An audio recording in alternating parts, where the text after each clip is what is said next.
Bonjour à tous et bonjour à toutes. J'espère que pour vous tout se passe bien, que la reprise des cours ou du travail s'est faite dans les bonnes conditions. Ceci étant dit, et avant de débuter notre étrange rendez-vous, on doit se parler de deux choses. La première, il y a quelques jours est sortie sur la chaîne de Fracture une vidéo dans laquelle j'ai le rôle principal. C'est une histoire à la fois très belle et émouvante. Je vous la conseille chaudement. De plus, pour cette fois, j'ai été accompagné par Pedrolina de la chaîne Le Monde de Pedrolina et bien entendu Saeko de Fracture. Vous pourrez retrouver le lien de leurs chaînes respectives dans le commentaire épinglé. Et la seconde chose est... Connaissez-vous NordVPN? Non, sans rire cette fois. Connaissez-vous HP Lovecraft? Pour ceux qui se le demanderaient, les initiales HP ne désignent pas Harry Potter, mais Howard Phillips Lovecraft. Néanmoins, il n'a rien à envier au monde du jeune sorcier, bien au contraire. Lovecraft a créé un univers fascinant et empreint de mystère. Il a apporté énormément à l'imaginaire collectif et surtout à l'horreur. De cet auteur, vous devez sans doute connaître Cthulhu ou encore le célèbre Necronomicon. Bref, si je vous en parle aujourd'hui, c'est que bien que cette histoire provienne du site Creepypasta from the Crypt, je souhaitais vous parler un peu plus de cet auteur de génie. Sur ce, je ne vous ennuie pas plus, et je vous souhaite un très agréable étrange rendez-vous. Lorsque j'étais enfant, j'avais l'habitude de pêcher avec mon père, tous les dimanches. On descendait sur Providence River, et on passait des heures à lancer des hameçons dans l'eau. La plupart du temps, on n'attrapait pas grand-chose, à part quelques bars ou quelques petits poissons bizarres par-ci par-là. Je regardais parfois mon père soulever les grosses bestioles sur notre petite barque à moteur, et retirer les crochets ensanglantés de leur bouche béante. Au début, ces trucs me terrifiaient. J'étais jeune et je ne comprenais pas grand-chose.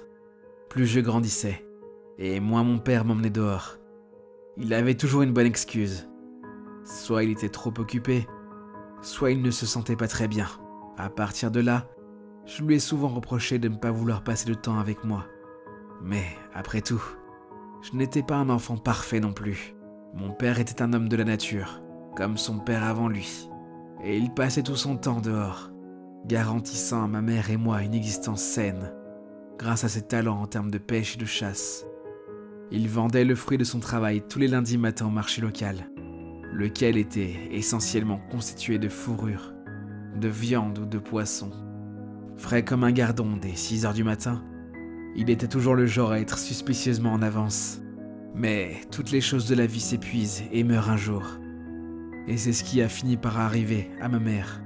Malgré le fait que je me sois occupé d'elle au mieux que je pouvais, tous ces facteurs dans ma vie m'ont conduit à l'isolement et la solitude.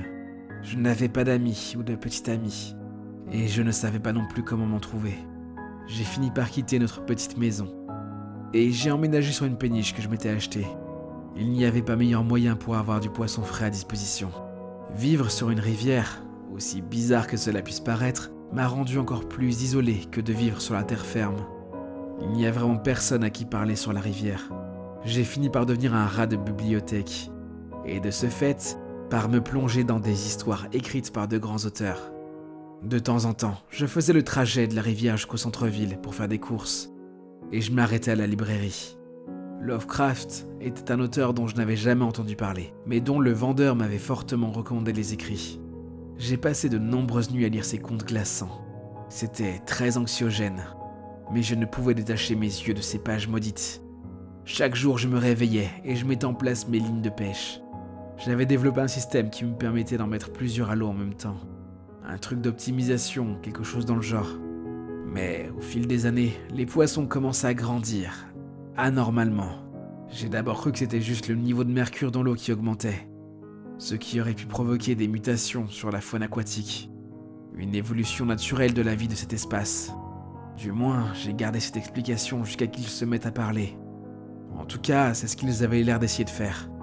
Je remontais souvent quelques bars, ou des poissons bleus comme mon père et moi le faisions il y a quelques années, juste pour voir leur bouche remuer de haut en bas, comme s'ils essayaient de former des suites de mots. Au fil du temps, ça a empiré. Ils parlaient une langue chaotique et fracassante. Tout ça n'avait aucun sens.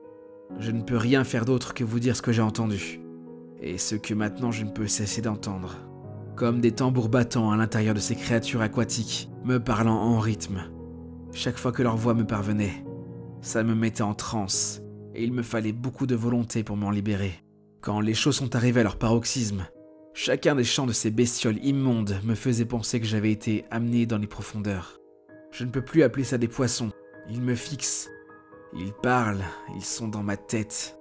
Cette mélodie continue de m'envoûter. J'ai essayé un nombre incalculable de fois de résister à leurs appels et de retrouver la terre ferme. Mais j'ai échoué à chaque tentative. Je peux entendre leur voix démoniaque sous mon bateau désormais. Ils m'ont encerclé. Ce n'est plus qu'une question de temps. Je savais que je finirais par ne plus faire qu'un avec cet endroit. Je ne pensais pas que ça arriverait si vite. Je me tiens sur le pont maintenant. Je vois les créatures nager tout autour de la coque. Leurs minuscules têtes en dehors de l'eau. Ce rythme infernal me martelant toujours les tympans. Cette chanson qui m'ordonne de plonger, de ne faire qu'un avec ce trou. Le truc le plus dérangeant dans tout ça, c'est que je peux distinguer la voix de mon père dans la chorale. Je pense que Lovecraft était sur quelque chose. Voilà que cet épisode s'achève sur une pointe de mélancolie. Alors, dites-moi, le héros est-il devenu fou ou les poissons étaient réellement étranges? Dites-moi ce que vous en pensez en commentaire. Avant de vous dévoiler quels sont les 3 mots du jour, je tenais à remercier très chaleureusement Kuma pour son don de 5 € sur Utip. Cela me touche beaucoup qu'on investisse dans mon projet comme ça. Donc, merci à toi. Bien, place maintenant à nos 3 mots du jour. Et ils sont ours, Lovecraft et folie.